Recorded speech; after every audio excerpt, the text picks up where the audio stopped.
to him again. They push him back 8 yards that time on second down. So when you have good field position to start a drive and you give up back-to-back sacks, that can be demoralizing for a team. So a big sack on second down. Now let's see what the offense has in store for third. They come out 5 wide, 3 of them to the right side.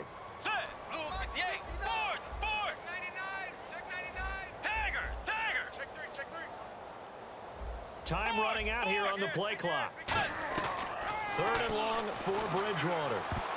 And he can't quite pick it. No interception so far. That probably should have been their first, but at least it's 4th down. Well, the numbers have been good in the passing game and certainly a big reason why they have the lead. But now here, 3rd quarter, maybe go to the run game a little more? Yeah, perhaps. I mean, after that incompletion, a little credit to the defense for shutting them down on that play. Maybe you try and run the football a little bit more in this spot. But they have to feel good about how they've been throwing it overall. And a great job here. This is going to turn out to be a beauty. This is marked down at about the 3-yard line. A look at the offense now here, coming back out on the road for their first possession of the second half. They were able to get the stop defensively. Now a chance really to set the tone here in quarter 3. They can really take charge, can't they? And this is probably how it was drawn up at the half. I think we can go inside the locker room, all right? And I think we would see up on the grease boards, stop them defensively, get the ball back for the offense, and let's go downfield and score. Seems simple, right? The last part, we have to find out if that's going to happen. But the first part worked to perfection. Did exactly what they wanted, and now their offense has to pay it off. See if they can get the latter 50%.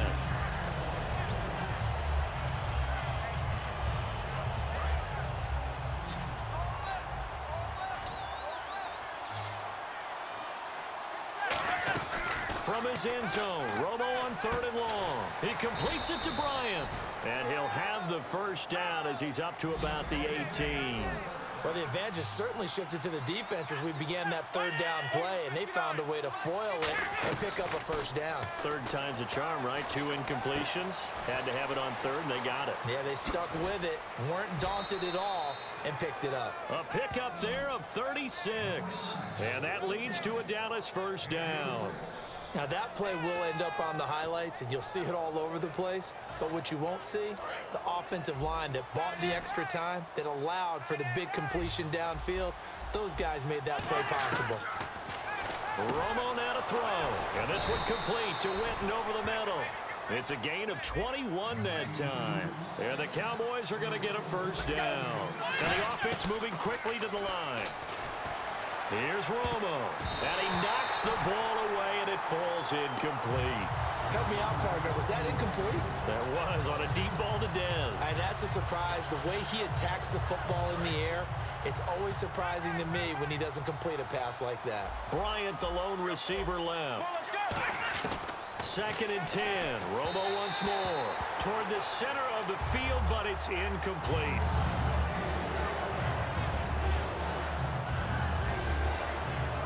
Here comes the 7th play now of this drive as this is 3rd and 10. Let's go. Throwing on 3rd down, Romo. And that's caught by Beasley. And he gets the first down yardage before he's brought down just outside the 10 at the 11. Looking to speed things up here, going with some tempo. Now Romo. And almost intercepted.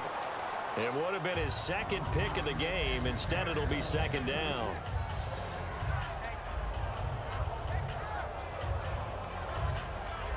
So the incomplete pass brings up 2nd down.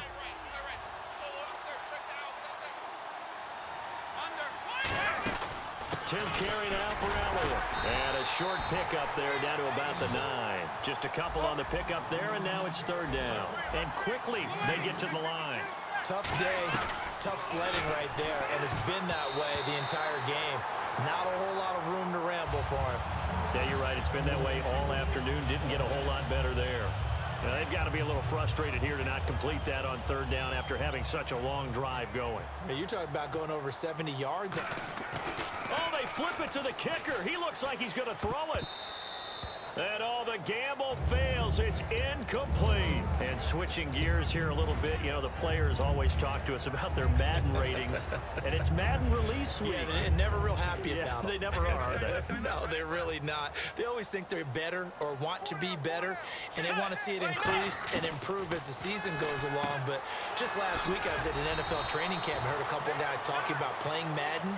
And one guy said, yeah, you just wait till next week when the new game comes out. I'm going to get you. Well, next week is here. Those guys are probably getting ready to go at it real soon. Here's Bridgewater. Oh, there's that man again. It's complete. It's an 8-yard pickup and leads to a new set of downs. I know exactly what's going to be said about that play from the defensive perspective. What's that? That's why I tell all you guys we need more than one tackler to the ball. He broke the first tackle. Luckily enough, there are more people there to get him down. They'll run it now out of the gun. And he'll push his way forward to about the 32. 7 yards on the pickup there, and it'll leave him with a 2nd and 3. In my book, that's running the ball well, but with intelligence. How about him keeping the clock moving, staying in bounds? Yeah, even though it's the third quarter, you're thinking ahead, aren't you? This is where your running game can really help you with a lead in the second half. I agree totally. It's not just end-of-the-half situations that you worry about the clock. It's throughout the game. And with a lead, stay in bounds. Make them fight harder to try and catch you. A really nice pickup of 14 yards, and it moves the sticks. Well, if you do read man coverage, Brandon, the drag route's a pretty good one to run against it because you're running away from people on it. Bridgewater on first down. He's going to flip one out here to his running back.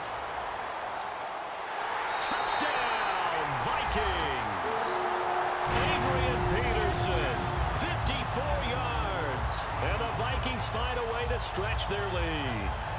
Well, he's used to running it that distance. Here he had to catch it, too, before making the run. Heck of a play for the score. There's not many things better for an offense than a back who's a complete guy who can run it and catch it. And we just saw him complete a big-time play for a touchdown.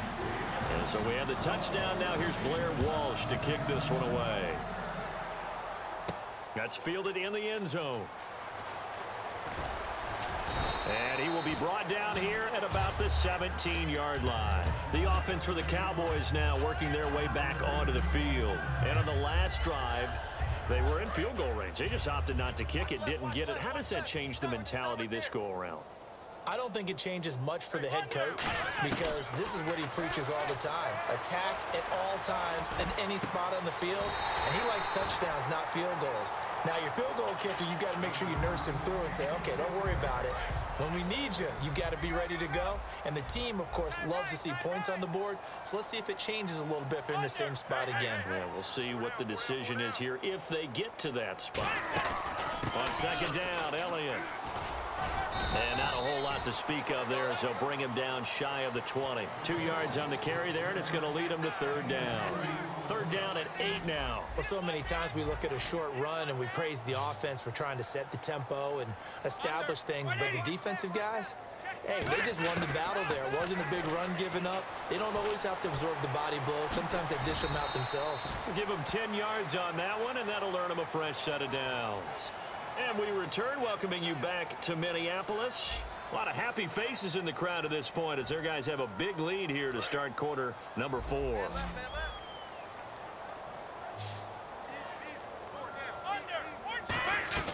On first down, it's Romo.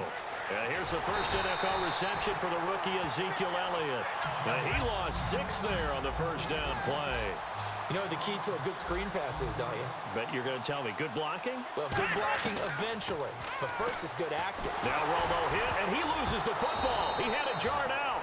And a little bit of good fortune there. He wasn't able to get it back, but he did have a teammate on the spot able to retain possession for them.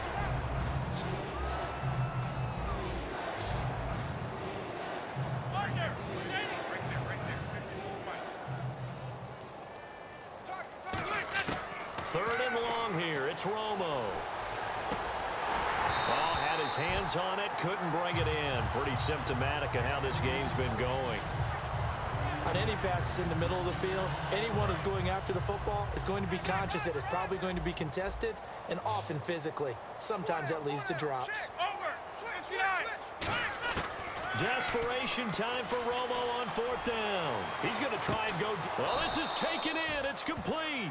An unbelievable play there on 4th and long. 44 yards.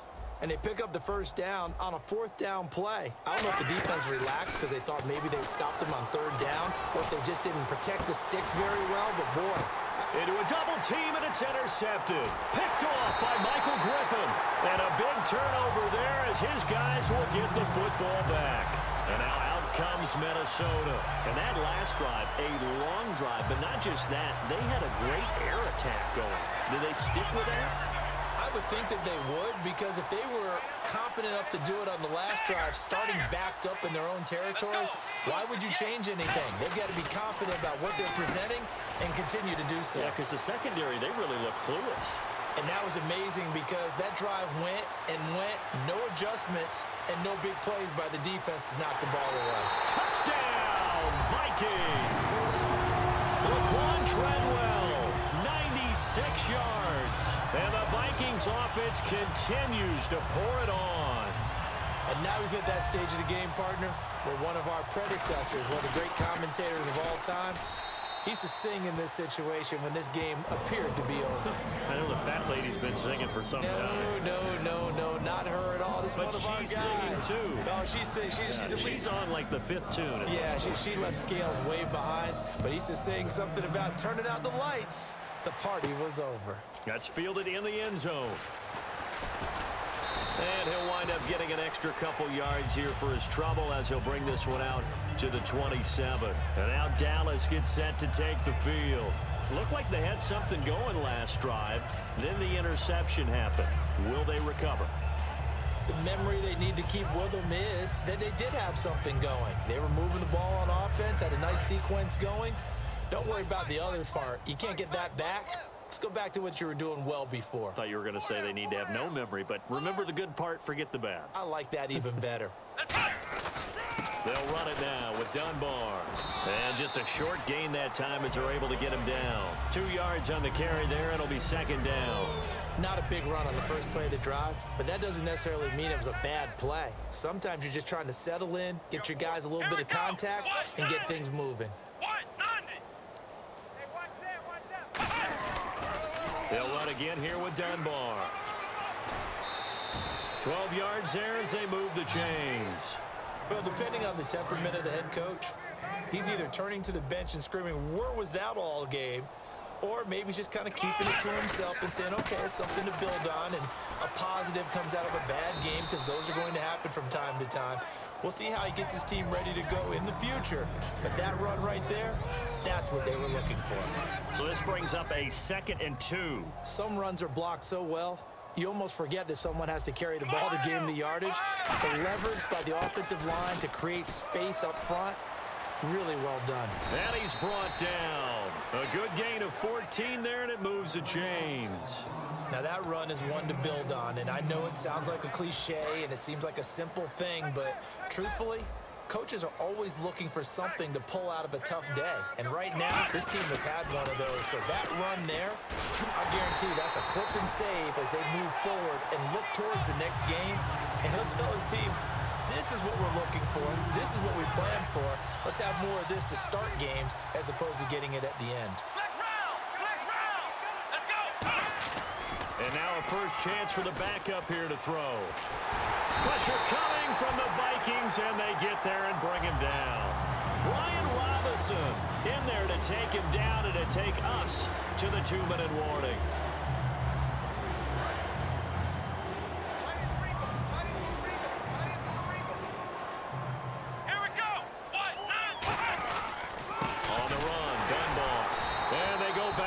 Here, losing yardage back at the 48-yard line.